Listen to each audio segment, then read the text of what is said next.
So welcome back, everyone. This is episode 2 of Real Voices. We're finally on YouTube now. So between myself and Helen, we're trying to put these out every couple of weeks.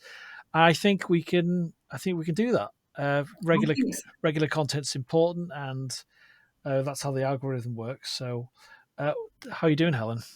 Okay, it's all really exciting, isn't it? We've got so much that Yeah. we want to talk about and share, and it's deciding what we talk about. But yeah, all good. Are you all right, Alex? Yeah, I'm good. I've got a trapped nerve started just above my right cheek at the back, and then it's all the way down to my knee. So I've got no comfortable Oh, position. But someone I work with in the finance team, she has got a broken back and had a broken back on holiday. So we can goodness. talk about that off camera. So yeah, Oh my um, goodness. Yeah. yeah. Count So your blessings. Yeah. imagine having that. You can't get comfortable. You can't stand for more than 10 minutes.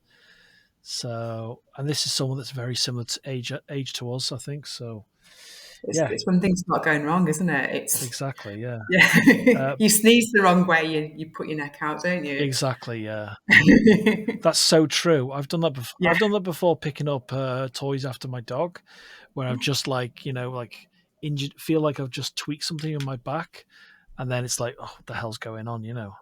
It's bad, isn't it? I'm now, because I've got a dodgy back myself. When I feel a sneeze coming on, I'm grateful that I've got a couple of seconds to think, okay, how do I need to stand to stop putting my back out again? Also, you anticipate doing your back in.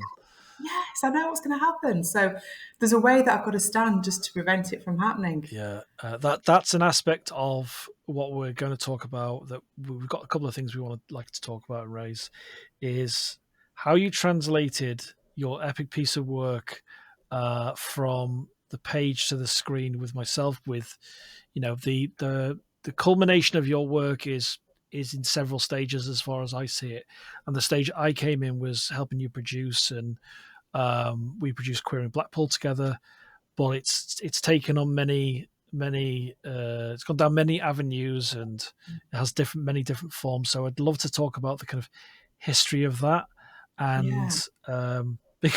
I'll tell you my little thing when you sent me your thesis and what Queering Blackpool is originally based on. It's like the two kind of live together as a symbiotic thing. Is I was like, I knew you were smart. I knew you were smart Oh, already. I don't know But about that, that. no, well, we all have facets of like I'm a plonker every so often. My wife thinks probably more often than not. It's good to be a plonker. But it's for any American viewers, that means a bit of an idiot. Um, but yeah, I was like, oh, I can read this, but it's like I'm not saying it's Shakespeare, but it's like I'm reading this, but it's like, my God, this is dense, and paid it its respects as it was due, because it's a huge amount of work. Because I don't think people that outside of writing something like that don't see what's going into it. And you know, did you have a comfortable chair? How many years did you take to write it? And I'd like to start from the beginning Yeah. with the kind of inception of the work and your experiences of the culture that feature in the piece of work. So, if you can, where do we start with it? I don't know. Who knows? Let's give it a go. And if we wander, which we might do, that's okay. I think that's really interesting what you said, Alex, about you were reading it and it seemed fairly accessible, but I think obviously for a doctoral thesis, there's like a certain benchmark 100%, yeah.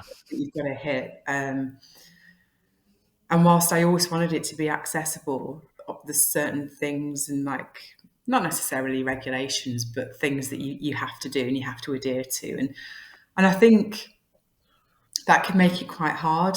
It's not necessarily an accessible piece of work for anybody outside of academia. And when I was writing my thesis, I knew obviously I had to hit a certain level with my work. And so I made my own little video to go alongside it as a way of creating it and making it a bit more accessible. And that obviously that is hidden now, because when I compare that to what we've just made, oh my goodness. But at the time, it was me trying to get that across in a more accessible way. And they became fused And so for me, that, that worked really well. But it was that niggle that was always there.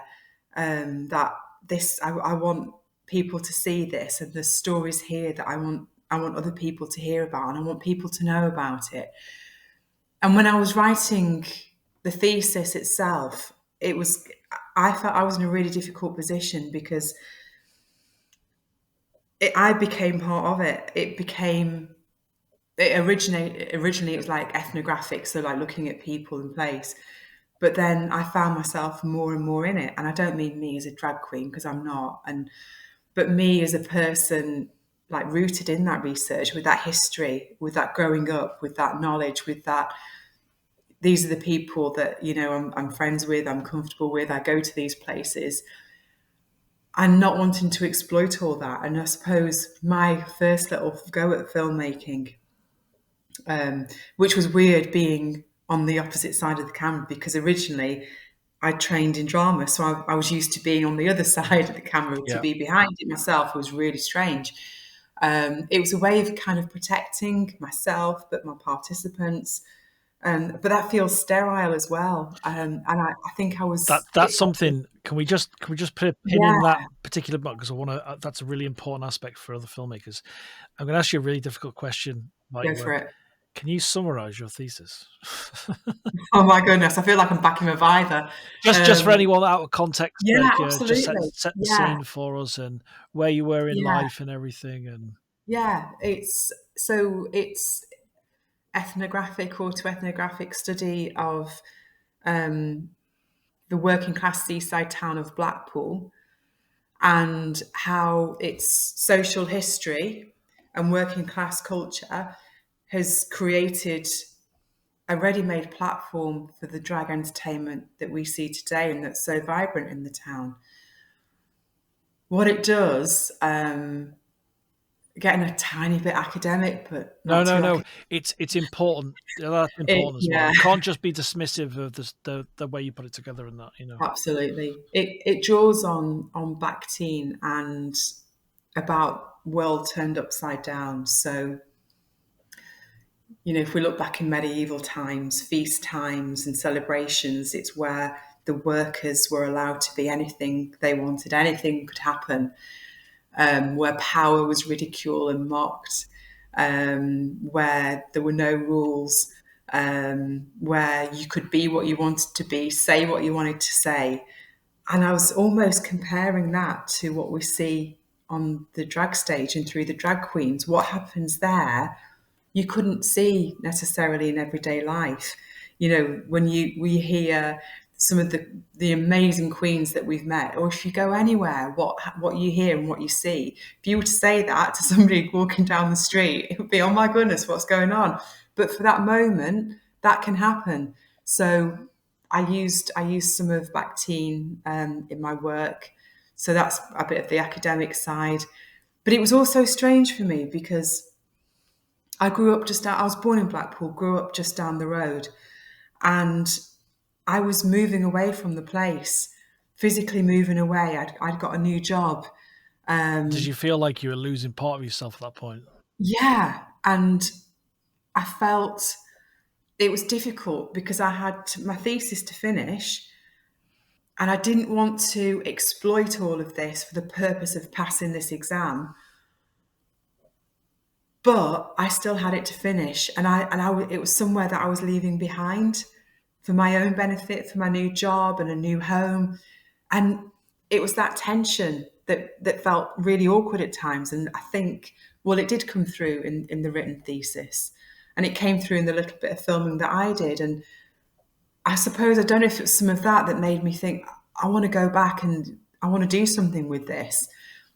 I'd presented at a number of conferences, and I'd spoken about my work, showed little bits of some of the photos and a little bit of the filming that I'd done. And there seemed to be a real appetite, for people will tell us more what happened next and all of this. So I put in for some funding. I'd got really good reviews and really good feedback. I put in for some funding to create just a really short taste of film. And I had no idea where that was going to really go. So I worked with some people and created this taster film. How The way, difficult was that to because like you hear the phrase it takes a village to mm, put a film together, and it was just you and I when we came used the yeah, feature. yeah. What was that like, that experience with that previous group with the taster film, to that little, when you and I connected on the material, I'll just reflect on this. When you and I connected on the Mm. material that you'd written so kind of clearly and masterfully in your way, um, I think we connected a lot of the material on that. How did you? What was that process like? Was it difficult to impart how important aspects of it? Were they fully on board? What was that like? It was it was different. It was completely different to our experience. I'm not going to say it felt forced, but it was different. And trying to explain what I felt was needed, what needed highlighting, what the key important things were. It was a very different experience to working with yourself. I felt, the work that we've done, you just got it. Oh, we got each other, and we worked together, and we've created something amazing. It was very, very different. And then I was kind of left with, but I think as well, but prior to that, I'd set up different meetings with different people, because I wanted more money to create what we ended up creating, and I got my fingers burnt. I learned the hard way not to trust everybody, Yeah, the and that first, without like difficult. I wanted to make sure I wasn't trying to convince you. I was trying to make sure that I was, because we've had a very transparent and productive and great friendship out of this, I think, and it was important for me to be transparent with you with what needs to happen financially to make sure we can shoot it the right way, it looks the right way, because that's my vision for the film. As a filmmaker, and it's like imparting what I wanted to do on it, and to be messed around on a production, especially when it's something so close to you personally, academically, is kind of crazy, really. So that must have been pretty painful, right? Absolutely, really difficult. And then talking to people you think you can trust and you can work with, and then they try to take your ideas and apply for funding themselves. That's really harsh. Yeah, People that you think you could work with, and actually, you could collaborate on something, and then they pull the rug from under your feet, so to speak. It's really harsh, and it really knocks your confidence. I suppose in a way now, that it's like, it's it's really funny. It's not funny, but it's that experience is almost a day-to-day thing some of the people go through in terms of being exploited. You got exploited because you're a good person, and thank you. the work got exploited, and your idea, so there's that connective tissue you have with your work became even stronger even through that negative process. I think you're right, and that's really lovely what you've just said. It made me even okay. I had a bit of woe is me. Oh my goodness, what am I going to do? It's all over. But I thought, no, it's Yeah, that grit and resilience that we see in Queering Blackpool. And I thought, I can't let this go. These people are too important. yeah, Okay, if I'm not going to do it this way, I'm going to make it happen another way. And again, I suppose it's through those conversations. How am I going to do this? How am I going to connect?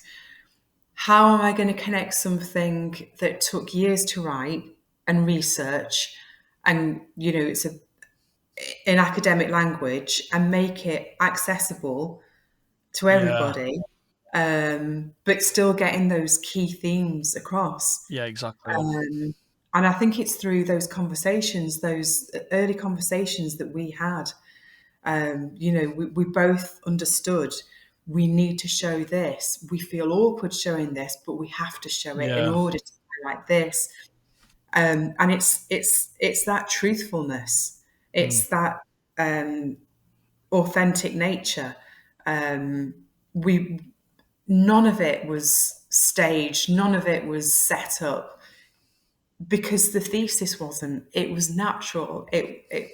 And Yeah, because you'd have lost ownership of the film in your head if we started setting things up. You'd have gone like exactly, that. This wouldn't have worked. We'd have had more clashes and stuff, and that's yeah, not. And I understood that because it's so uh, intrinsically part of you. I knew right. This is the right way to approach it, and we talked about we'll go into the production at some point as well in a future episode. But it was so important to see meet you, and it wasn't meeting you halfway. It's like, right, this is what the film requires. This is what the work is. There's a beautiful middle ground. There's lots of room to play in there. The sandbox is massive for this film, so we can do so much with it, and we could do so much because it's the life of these people is so colorful.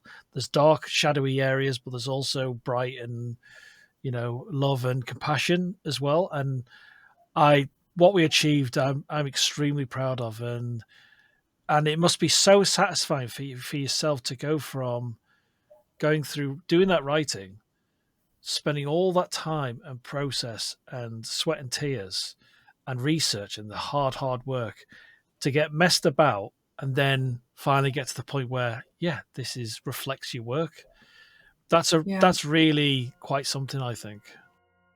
That's really wonderful. That's a really lovely way to kind of sum up the hard work you've gone through, and even the inception of this show is based on that work. It's like the starting point.